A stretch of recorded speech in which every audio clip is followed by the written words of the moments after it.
तो मैं Anshu Prajapati. I am a multi asset trader and quant developer.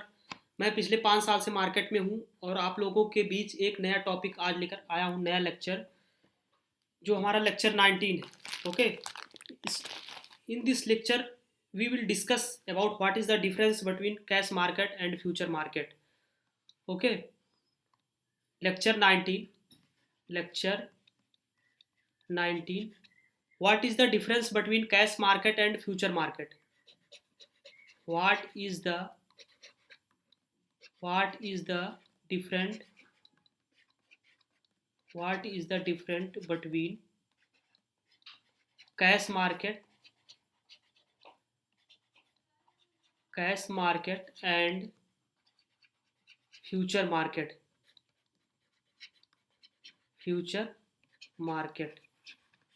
Okay, अच्छा, जैसे कोई कंपनी है, अगर वो डिस्काउंट पे ट्रेड हो रही है, ठीक, कोई कंपनी अगर डिस्काउंट पे ट्रेड हो रही है तो उसके दो ही रीजन हो सकते हैं। If any company if any company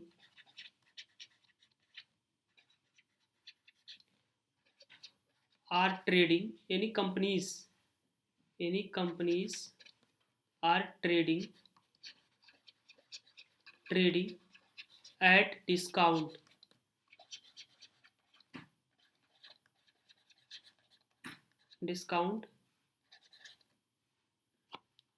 that due to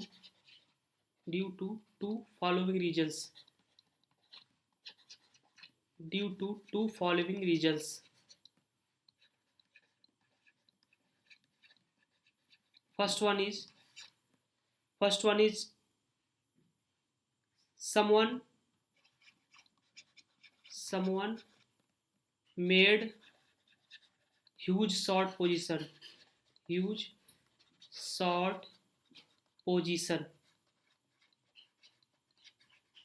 Okay, and second one is company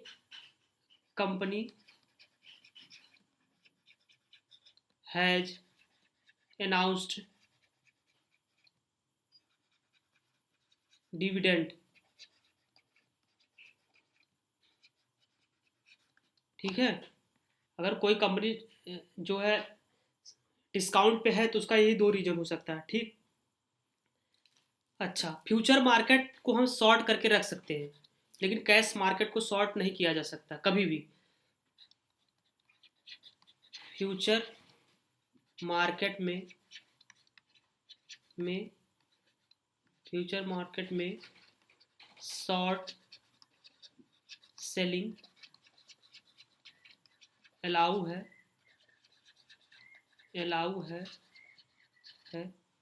but in cash market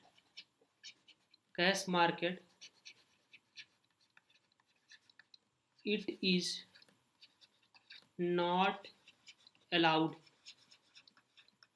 okay, हाँ, ये जो फ्यूचर मार्केट में हम शॉर्ट सेल करते हैं, इसका भी एक लिमिटेड है। ये फ्यूचर का एक्सपायरी तक ही क्योर होल्ड कर सकते हैं। ठीक, जिस दिन एक्सपायरी रहेगा उस दिन ब्रोकर आपका पोजीशन स्क्वायर ऑफ कर देगा। ओके, हाँ, लिस्टिंग का जो पहला दिन होता है उसमें ब्रोकर MIS ऑर्डर अलाउ कभी नहीं करता है। लिस्टिंग के फर्स्ट डे लिस्टिंग के पहले दिन broker MIS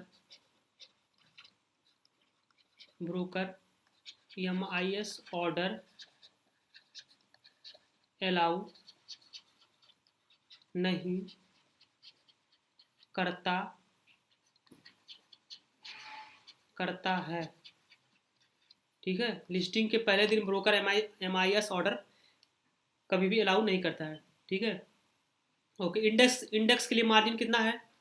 for index margin is 10%। Margin is 10%। ठीक है, index mean what? Nifty and bank Nifty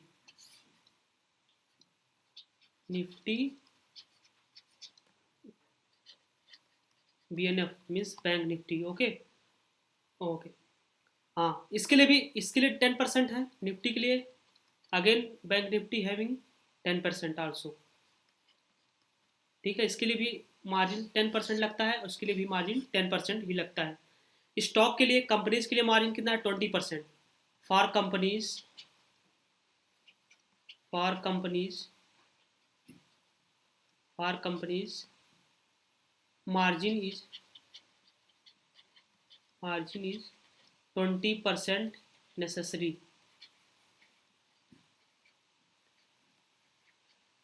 okay, companies के लिए 20% मार्जिन रखना जरूरी है। अच्छा, फ्यूचर का रेट जो महंगा होता है उसके कुछ रीजन होते हैं। फ्यूचर का फ्यूचर का रेट एक्सपेंसिव एक्सपेंसिव होने का होने का रीज़न। ठीक है, अभी पिछले लेक्चर में बताया था कि जो फ्यूचर का रेट होता है हमेशा महंगा ही मिलता है। फ्यूचर मीन्स आने वाले कल का प्राइस, भविष्य का प्राइस, वो हमेशा महंगा ही मिलता है। ठीक है, उसका कुछ रीज़न हो सकता है, जैसे इंटरेस्ट रेट रख सकता है। Interest rate plus inflation, interest rate plus inflation plus storage cost, storage storage cost. ठीक है, इसी की वजह से ही जो फ्यूचर प्राइस थोड़ा महंगा होता है। ठीक, चलो गाइज, अगर आप लोगों को ये पसंद आ रहा है, ये लेक्चर पसंद आ रहा है, तो इसको लाइक करो, सब्सक्राइब करो, शेयर करो एंड कमेंट आल्सो। ओके, चलो, फ्यूचर का जो प्राइस है, अगर future price is greater than cash price, future future price is greater than cash price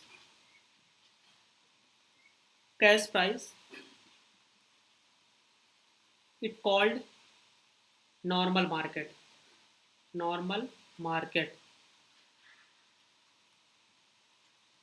in Hindi it's speak that it is सीधा बदला सीधा बदला, सीधा बदला। Okay, if cash price is greater than future price, cash price cash price is greater than future price,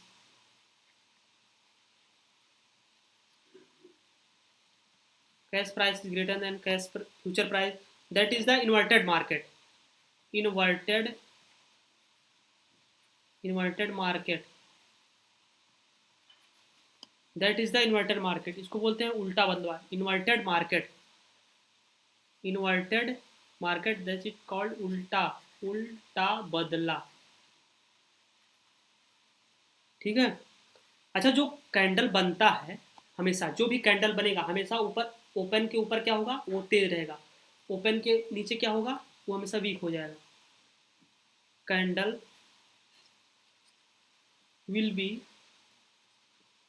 will be strong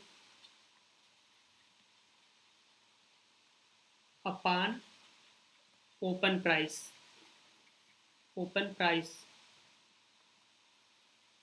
and candle will be weak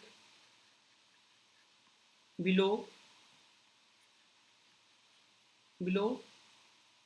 open price. ठीक है, open price के नीचे हमेशा वीक होगा, open price के ऊपर हमेशा strong होगा। जो कैंडल बनता है, चाहे मंथली कैंडल हो, चाहे वीकली हो, whether it is daily, whether it is 1 minute time frame, any time frame, it will be strong above the open price, it will be the chief below the open price। okay,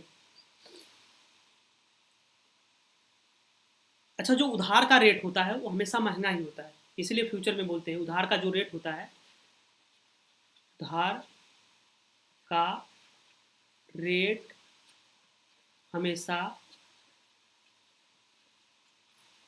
महंगा ही होता है। ठीक है। अच्छा, कभी कभी हम किसी भी एसेट की बात करते हैं कि जिस एसेट की बात कर रहे हैं उसे हम अंडरलाइंग एसेट कहते हैं।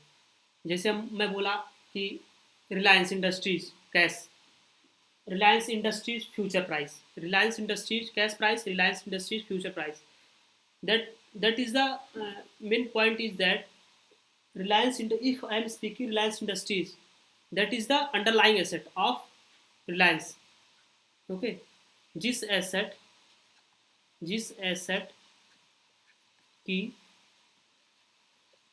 हम बात करते हैं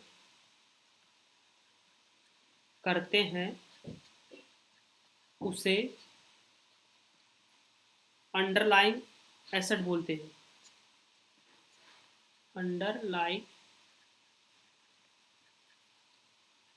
एसेट बोलते हैं। ठीक है, जिस कैंडल की हम बात करते हैं, जिस कैंडल नो सॉरी जिस एसेट जिस इंस्ट्रूमेंट की बात करते हैं उसे हम अंडरलाइन एसेट बोलते हैं।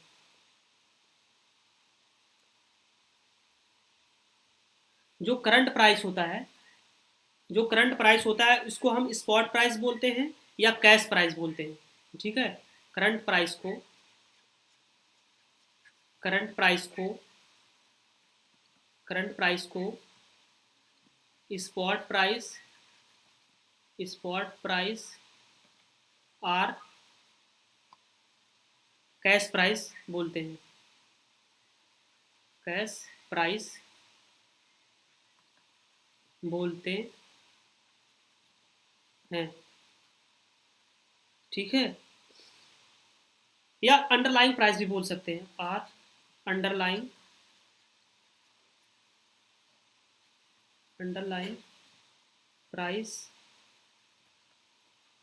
अंडरलाइंग प्राइस भी इसको बोल सकते हैं। ठीक है, ओके।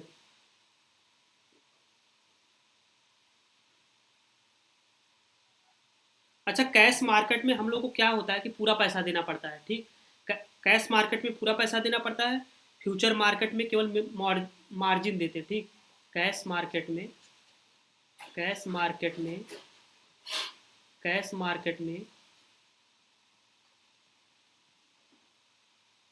पूरा पैसा देना पड़ता है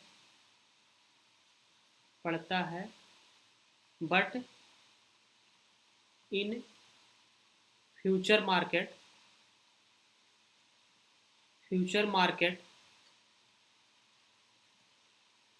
में केवल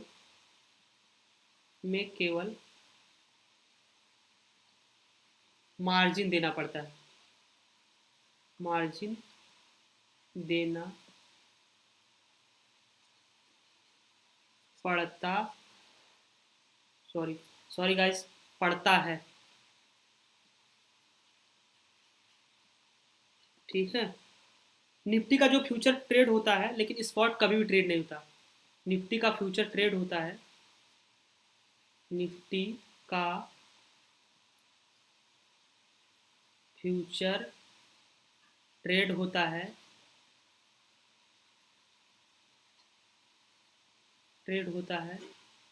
बट स्पॉट कभी भी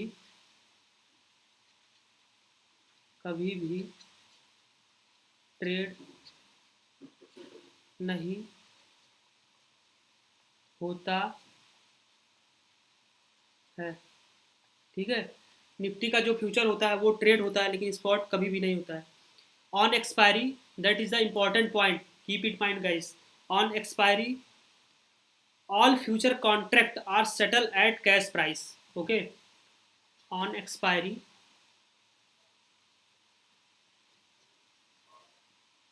all future contract are settled as cash price। ठीक है, cash means what, spot. Expiry के दिन, ठीक है, जो अपना मंथली एक्सपायरी होता है उसके उस दिन अपना जो फ्यूचर का प्राइस है वो हमेशा कैश से ही डिसाइड होगा, कैश पे ही अपना एग्जीक्यूट होगा। और हाँ, एक्सपायरी के दिन फ्यूचर का price at expiry, at expiry, expiry future price and cash price will be equal. Future price and cash price will be equal. ठीक है, एक्सपायरी के दिन अपना फ्यूचर का प्राइस जो होगा, कैश का प्राइस जो होगा वो हमेशा इक्वल होगा। गाइस, अगर आप लोगों को ये लेक्चर पसंद आ रहा है, ठीक है, आप लोगों को अगर बिगिनर से लेकर एडवांस तक आप लोगों को सीखना है, ठीक है, कि डिमांड सप्लाई क्या होता है, चार्ट क्या होता है, एल्गो कैसे काम करता है, तो आप मुझे फॉलो कर सकते हैं। I am a quant developer and quant engineer, I am a multi asset trader. It has been 5 years in the market. I will teach each and every point, each and every market, like cash market, currency market, forex market, everything. Okay, so stay tuned at this channel and like, subscribe, share and comment. Okay.